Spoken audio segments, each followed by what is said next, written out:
Let's simplify square root 243. Let's begin with a factor tree so we can get all the prime numbers that multiply to 243. So let's go 3 times 81, circle the 3 because it is prime, and then 91 is 9, and then each 9 is 3 times 3. So now we have all the prime numbers.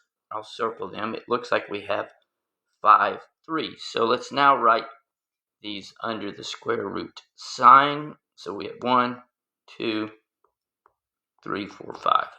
3, 4, 5. Since it's a square root, we can pull out pairs. There's one pair of 3's, and there's another pair of 3's. And we still have a square root 3 underneath the sign.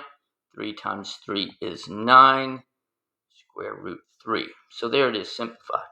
If you would like to estimate, you can always do this, the square root of, let's see, we have 243 here. Square root of 15 is 225, so this is 15. And then 16 is 256.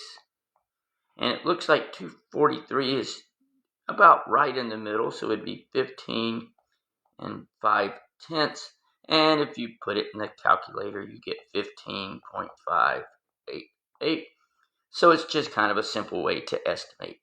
I hope that was helpful.